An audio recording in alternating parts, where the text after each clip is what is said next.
الله الله الله الله ما لنا مولى سوى الله كلما ناديت ياه قال يا عبدي أنا الله زحزحي الحجب فقلبي غاب في ظلمة ذنبي نظرة في العمر حسبي تجعل الميت حيا كلما ناديت ياه قال يا عبدي أنا الله. أعوذ بالله من الشيطان الرجيم. بسم الله الرحمن الرحيم. الحمد لله والصلاة والسلام على رسول الله وعلى آله وصحبه ومن والاه أما بعد. Hürmetli qarindoshlar, biz bugun Sura Nisoning 87-oyatiga keldik. Ilgirki oyatlarda, ilgirki darslarimizda jihad masalasi haqida mu'minningki bu yo'lda oxirigacha yolg'iz qosimi mustahkam turishi haqida oyatlar so'zlangandan keyin har yaxshilikning va har yomonlikning bir mukofotining bo'lganligi, Alloh subhanahu va taoloning har hisobni eng inchikka qiladiganligi haqidagi mazmunlar bilan ilgirki darsimizni oxirlashtirgan. Bugungi oyat shu mazmunga munosib bir shaklda qiyomat kunidagi butun hisobning Allohning ilkidagi ekanligi, bundan boshqa hech hisob og'ishining yo'q ekanligi, hech kimning hisobdan qutulmaydiganligi haqidagi mazmunlar haqida oyat kelibdi. Estaizu billah, Allohu la ilaha illa huwa la yajma'annakum ila yawmil qiyamah la rayba fihi wa man astaqu minallohi haditha. Oyatni avval qisqacha bir tarjima qilib o'tsak, Allohdan boshqa iloh yo'q. Allah sizlarni qiyomat kunisiga hammani to'playdi. Bu kunda shak yo'q. Allohdanmi so'zda rostchil kishi nada bor? Ya'ni Allohdanmi kim so'zda eng rostchil degan shaklda tarjima qildik qarindoshlar. Yuqori oyatning mazmuni shunda demakchiki, yana bir ilohdan birisi kelib masalani hal qiladigan ish olmaydi. Bütün mesele en ahirde Allah'ın ilkiga tushadi. Allah'tan başka hiç kim bu meseleni bundan başka şekilde, Kur'an'da bizge deyilgenden başka şekilde, ornatkan kanuniyet prensipten başka şekilde yok kılamaydı. Yani bir yerde demek çok ne? Biz burunki derslerden biri ta'kidlab kelayotgan Allah subhanahu va taoloning bandaga bergan erkinlik, tanlash ixtiyorligidan iborat bir qonuniyat, bir prinsip ve mushu tanlash ixtiyorligi, erkinlik asosida berilgan uni qil, buni qilma degan amr farmon ve cheklamaları asosida ketayotgan bir prinsipni Alloh subhanahu va taolo bizga uqtiryapti. Ya'ni bir xulosalasa Allah bizga bir erkinlik berdi, qilish qilmaslik ixtiyorligini bizga berdi. Ya'ni biz qilishni iroda qilgan ishlarni qila olamiz, qilmaymiz desak qilmay olamiz. Mushu asosda bizga qilishga tegishli nurg'un buyruqlarni berdi ve cheklanishga tegishli nurg'un cheklamalarni berdi. Ve bunun mutlaka qiyomat kunisi beradigan bir hisobi va bu hisobotni faqat va faqat Alloh qiladi.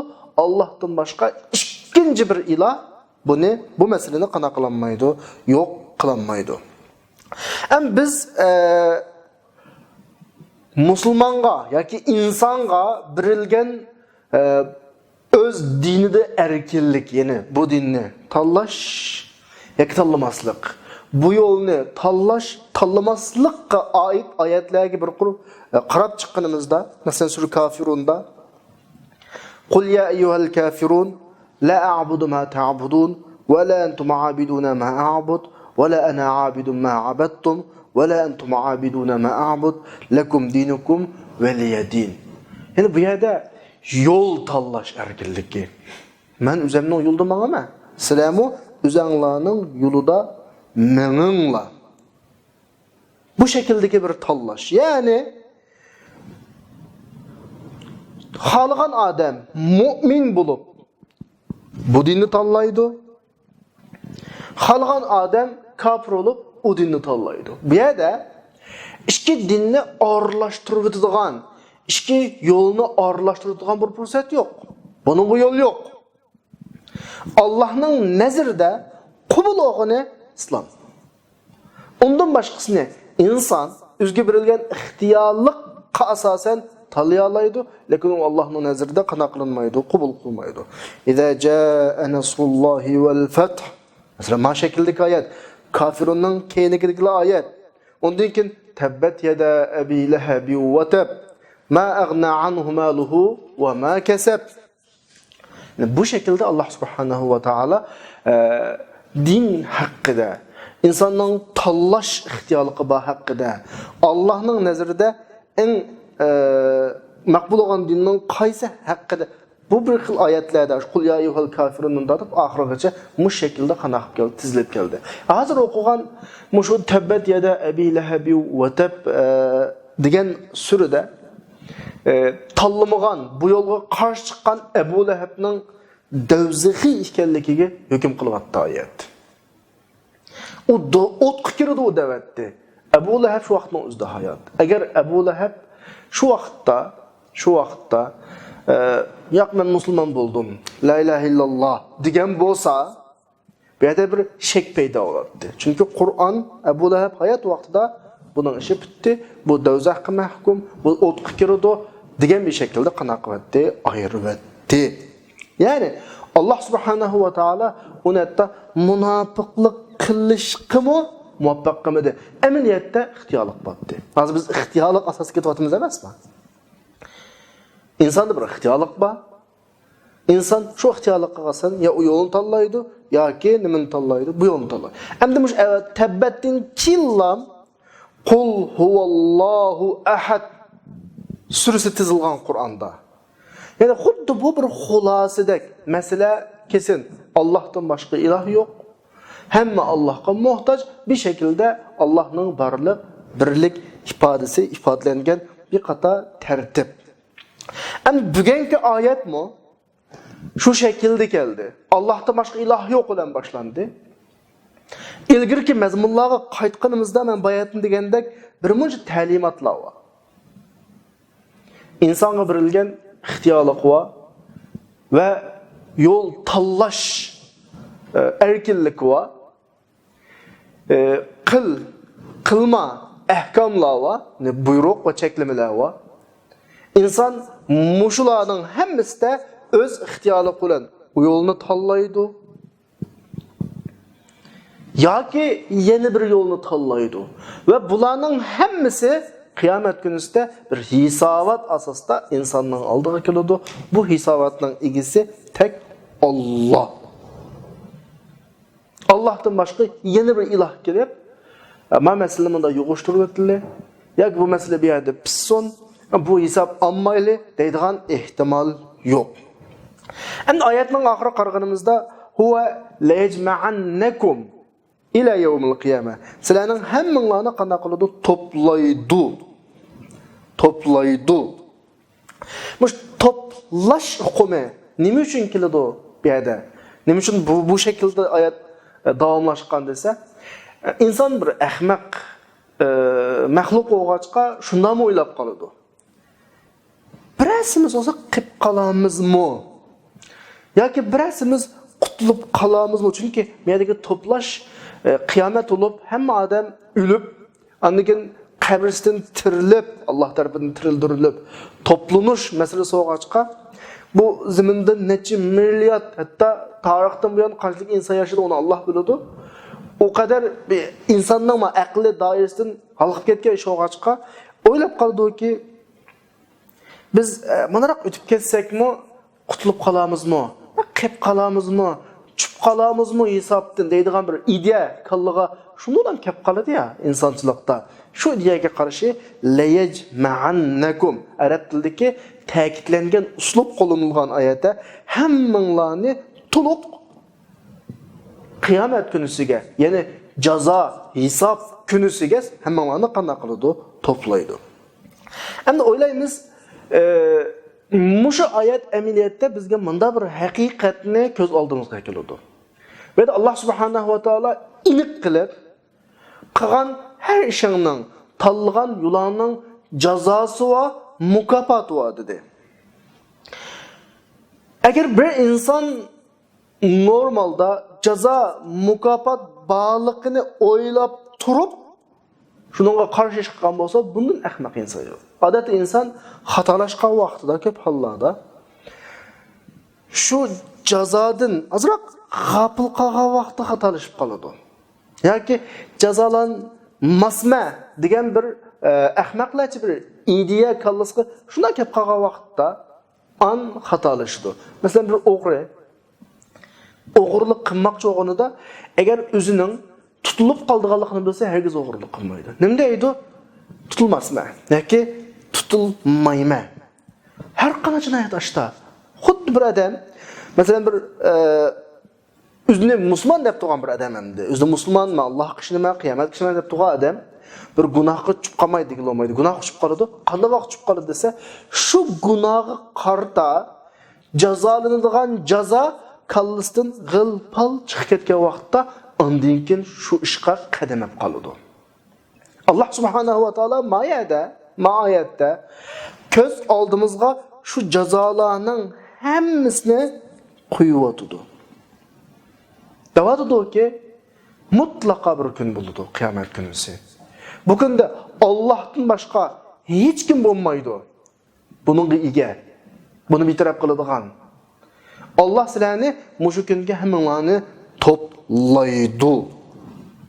Muşunun özü ne dese her vakit sana verilgen bu ihtiyarlık, sana verilgen irade erkinliki anı kılsan mı kılalaydıgan, ma'ni qilsang muqilalaydigan irada erkinligi seni ahirgi hisobotdan g'afil qo'ymasin. Bugun tanlay olaysa, bugun ixtiyorlik erkinligi senda bor, ammo hisob bo'lmaydi. Degan bir shaklda ko'z oldimizga qana qo'yotdi, hisob masalasini qo'yotdi. Bir tarozini qo'yotdi, ikki dona taxsis va taroza.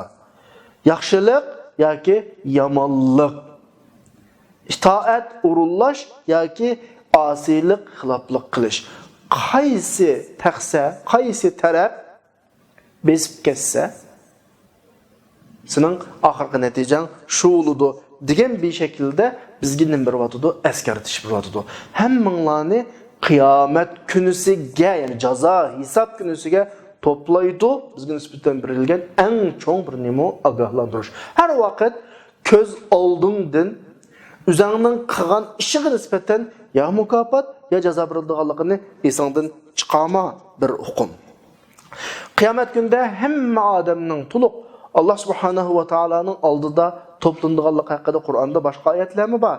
Yawma yaqumun nasu li robbil alamin sur mutaffifinninki 4-oyatda 6-oyatida nima uchun qiyomat bo'ladi? Nima uchun qiyomat kunisi Alloh butun insonlarni yig'idi?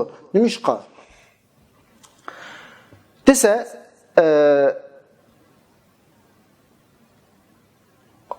insonlar ko'z oldimizda o'lgan vaqtida bir uxlagandek bir holatga kirdi. Bularni qabrga kirgizib qo'yamiz. Endi undan kimki ahvol bizga nisbatan nima g'ayb. Bizning faqat ko'radiganimiz bir o'lgan odamning uxlagan holatga keladiganligi, uni qabrga kirgizib qo'yganligimiz bu. Undan kimkisi bizga nisbatan g'ayb. Alloh subhanahu va taolo dal mushu nuqtalarda bizga qana qilyapti. Alohida eskartish, alohida ta'kidlash beryapti-ki, qiyomat kunida nima bo'lmasligi mumkin, nima shak bo'lmasligi kerak. Qiyomat kuni haqida keskin nima bo'lmasligi kerak, shart bo'lmasligi kerak. Nimishqa? Chunki avval hayotni bir to'g'ri tushunish to'g'ri keladi. Men bajjiq takrorladim bu gapni. Yana takrorlash kerak bo'ldi. Ma dunyo bizga nima ish qilsak qila oladigan bir erkinlik qurilgan dunyo va qilishga tegishlik, mengishga tegishlik dastur, yo'l ko'rsatilgan bir dunyo. Biz bu ko'rsatilgan bo'yicha mang'alaymiz, ham buni tashlab qo'yib, o'zimiz xohlagan yo'ldimi qana qila olamiz, mang'alaymiz. Allah subhanahu va taolo bizga mushu qudratni, tanlash qudratini bergan Allah ve bu menhecni, bu yo'lni bizga ko'rsatgan Allah qiyomat kunisi bizni yig'ishga ham qodir, ham bizni yig'idi, qilgan etkenlerimizden to'liq hisobot oladi. Masalan, bir misal alayım. Yani davamlı dersimizde misal keltiriyotimiz. Misal keltirish nauzubillah o'xshatish emas, faqat masalani texmo oydinlashtirish. Valillahil masalul a'la. Masalan, deyli bir dada bir balasiga 10 so'm pulni verdi. Dedi ki bununla nima setib olsang bo'ladi? Foydali bir narsa setib olsang, men seni yana mukofotlayman. Agar ziyonliq narsa setib olsang, men seni jazolayman. Endi mushu bala dadasi bergan mushu 10 so'm bilan nima setib olish ixtiyorligiga ega do'konga chiqib, magazinga chiqib. Ammo dadasining ko'rsatmasi nima bo'ldi? Foydali bir narsa setib olish. Bala shu bo'yicha foydali narsa setib olsa, dadasi degandek mukofot ko'rishidi. Agar dadasining ko'rsatmasiga xiloflik qilib, ziyonliq masalan, keraksiz narsa setib olsa, jazolanadi. Bu bir bala bilan dadining o'tirisidagi masala bu. Buni intayin to'g'ri tushunamiz.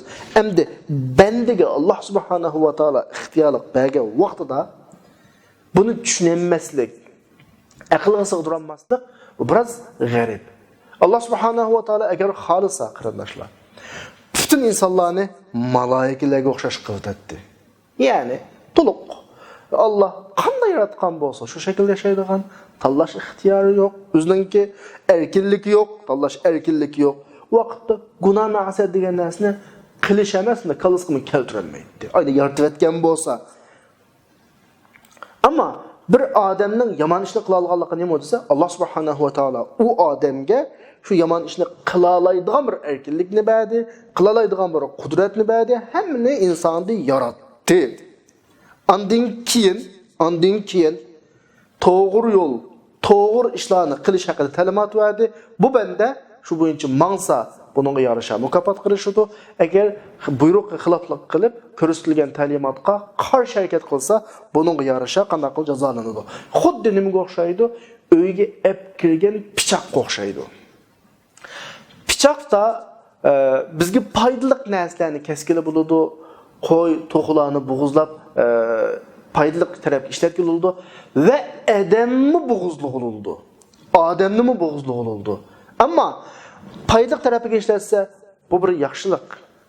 Yomonlik tarafiga ishlatsa, buning mutlaqo bir nimasi bor, jazosi bor. Endi agar uyga dada ep kirgan pichoqni uydagi bir oila a'zosi ep chiqib yomon ishtimirga ishlatsa, biguna jondan birini o'ldirgan bo'lsa, buningga dadaga doq qilish yoki qo'y sami pichoqni akilib, jinoyat vositini akapsa, deyish o'rinsiz.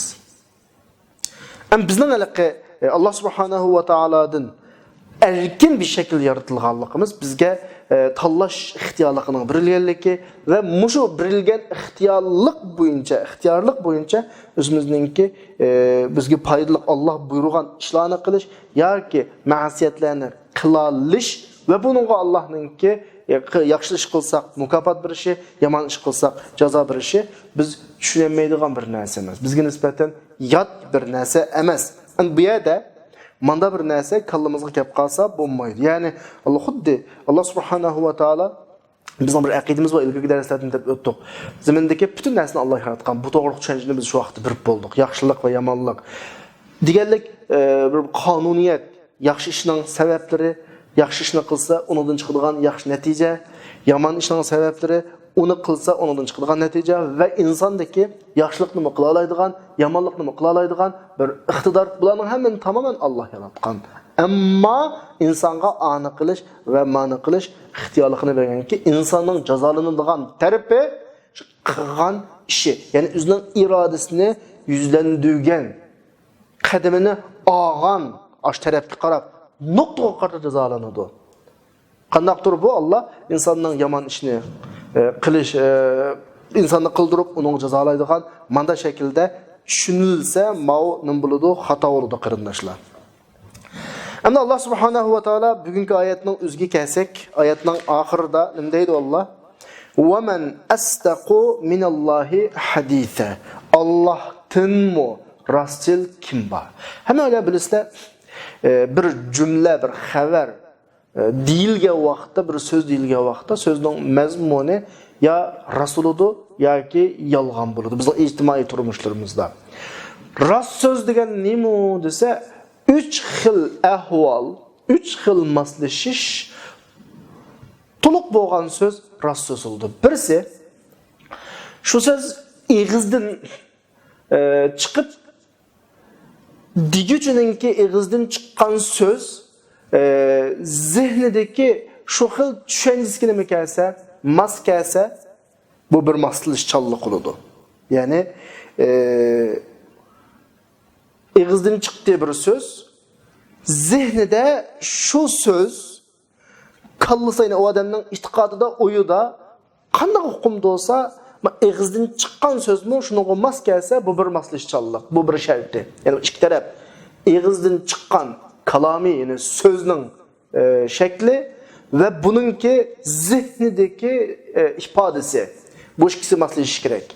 Üçüncü bir taraf ve bu söz amaliyotga uyg'unlashishi kerak. Mushta o'ga vaqtda so'zning bo'ldi, rost so'z bo'ldi. Masalan, men dedim, Ahmad bir tirishchan o'quvchi desa, mening ig'zimdan chiqqan bu söz, bu bir cümle kallam uygun kelish kerakki, men rastla kallamda Ahmadni tirishchan deb o'ylashim kerak.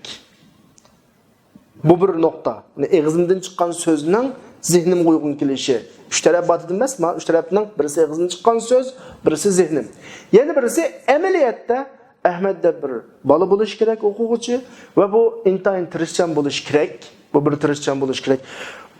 Mush üç taraf birisi-birisiga moslashgan vaqtda mening eg'izimdan chiqqan so'z ham rasul bo'ldi. Agar unda olmay, Ahmad men kallamda uni hurun deb o'ylayman. Ammo men Ahmadning atrofidagi kishilarga nisbatan yaxshiroq bo'lish uchun Ahmad tirishchan gapim yolg'on. Yani eg'izdan chiqqan so'z ham mening kallam o'dil kelmasa, gapim yolg'on. Yana birisi eg'izimdan chiqqan so'z reallik uygun kelmasa ham yolg'onki, men Ahmad tirishchan dedim. Daha ortada Ahmet'de birisi yok. Ya ki Ahmet o bir hurun bala. Bu gibi hemden buludu, yalgan buludu. Yani söz. Yani üç tarafı var dedim. Birisi egizden çıkan söz. Birisi benim zihnim. Yani birisi reallik. Muş üç taraf birisi maskeye vakta cümlenin buludu bir söz rasuludu. Hem de bir kişi insan ne için yalgan sözleydi? İnsanın yalgan sözleşi qo'ldan ketib qilishni ensirgan bir manfaat. Yoki uchrab qilishni ensirgan bir zarar. Mush nuqtadan yolg'on so'zlaydi. Ma'lum narsa magapning rost tarafini desam, ketib qolamu deb bir ensirishim bo'lgan vaqtda yolg'on aytib, u narsani qo'lga keltirishga tirishaman. Bu bir sabab. Yana bir nuqtadan menga bir zarar kelyapti. Men yolg'on aytib o zarardan qutulishni o'ylayman. Masalan, uydagi kichik bola bir qochiq qucha yoki uydagi bir narsani sundirib buzib qo'ydi. Dadasi yoki onasi kelib, "Buni sen buzdingmi?" desa, "Ashuni men buzdim" desa, jazolanishdan, ayiblanishdan ansirab, "Yo'q, men buzmadim" deydi. Ya'ni yolg'on aytishga turttiradigan asosiy sabab ya manfaatdan quruq qilishdan ansirash yoki zararga uchrab ketishdan ansirash. Endi oyat Allah subhanahu wa ta'ala en rost so'zlugchi dedi ya. Allah subhanahu wa ta'alaning zarar uchraydigan tarafi yo'q. Manfaat kirishadigan tarafi yo'q. Ya'ni Allah subhanahu wa ta'ala ensaydigan bir zarardan ansirash yoki bir manfaatning ketib qolishini qo'rqish qatorli ishlardan butunlay munazzah. Bu nuqtadan Allohninki, bunda biz insoncha o'ylagan vaqtimizdami yalg'a aytishning hech hojati yo'q yoki ahamiyati yo'q yoki yalg'a aytishga iboradigan bir sabab omilmi yo'q. Chunki Alloh hammani yaratquchi, hammaga kuch yetadi, hammadan qodir zot bo'lgancha insondagi u yolg'onchilikqa iboradigan hech bir sabab Allohda tepilmaydi. Bu bir nokta. İkinchidan qarindoshlar, oyatda Allah en rast sözlügüçe degan şekil tarjima qildim ya men. Qo'llangan ifade mubalagha ifadesi. Mubalagha yani aşırma sifatdash şekli. Bunun degan gap desa, mesela deyli, palani en küçük degan vaqtimizda uningdan küçük tuanroq odamdan birisi bor, bir qancha küçüklar bor. Küçüklar ichida en küçükki palani. Palani o'quvchilar ichidagi eng zirak desa, o'quvchilarning ichida bir qancha zirak bor. Onun içinde bir qancha eng zirki ma'vo degandek bir selishtirma ve onundan tön qatlam balıqını ifade edilen bir söz Arap tilida. Enbiyat Allah subhanahu wa taala en rastçıl degan vaqtimizda bu unda ma'noni ifodalamda desa, yo'q, bu yerdagi Allah en rastçıl ifodasini mana tushunish kerak. Masalan deyli, bir voqea yuz berdi. Men ko'rdim u voqeani, basam shu voqea yuz beribdi ekan, 10 minutlik jarayonni ko'rdim. Mendan ilgari kelganlar 20 minutlik jarayonni ko'rdi. Yana birisi voqeaning 5-dan oxirigacha bor. Hamda men ko'rgan shu 10 minutlik jarayonni so'zlab bersam, men bu voqeani so'zlagan bo'laman. Mendan ko'proq ko'rgani kelib 15 minutlik jarayonni so'zlab bergan bo'lsa, bu rostchil. Başdan oxir so'zlab bergan rostchil. Yani üçlülerinin vakanı bayan qilish noktada hammalarning rastçıl. Ama bizning egzimizning bayan qilingan jarayon farqli. Mening 10 minutlik jarayon, yani birisining 15 minutlik jarayon, yani birisininki vakanın başdan oxiri bütün tafsiloti.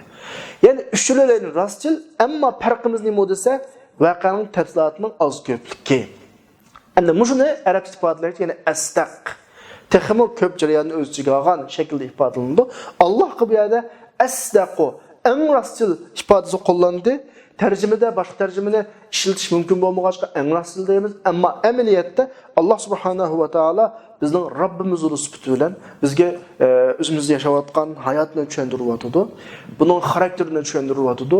Bizga berilgan ixtiyorlik masalalarini tushuntiryotdi va bu ixtiyorlikqa asosan bizning tanlash erkinligimizning borligi va tanlagan yo'llarimizga qarata jazo mukofotining birligidan iborat nurg'un jarayonni bizga xabar qildi. Yani Alloh subhanahu va taolo bizni yaratquchi bo'lish sifati bilan bizning ishlarimizninki boshdan oxiri yepin yengilishga hamma taraflarni to'liq bilgachga bizga bergan xabarlari bizning ishlarimizning hamma tarafini o'z ichiga olgan bo'ldi. Bu nuqtadan Allah'ның bizga bergan xabari, oyatdagi bizga bergan ta'limotlari bizga munosabatlik tarafidan hammani o'z ichiga olgan. Yepitni yengilishgacha men bayatni misol qilib o'tgandek doirani ifodalaydigan bo'lg'achqa bu oyatda Alloh subhanahu va taoloning bizga bergan xabar yetkazishiga qarata astaq en rastçıl ifodasini qo'llanishi shu ma'noni ifodalaydi qarindoshlar. Qanaqdir bu yerda Allah en rastçıl, onun munarak rastçılı var degandek buna selishtirma nisbat emas, balki Allah bizga bergan xabarning doirasininki en keng ko'lamlik to'liq xabar ekanligini ifodalaydigan bir ifoda. Vaqtimiz so'tilgan darsimiz oxirlashdi. Va axiru da'wana alhamdulillahi robbil alamin.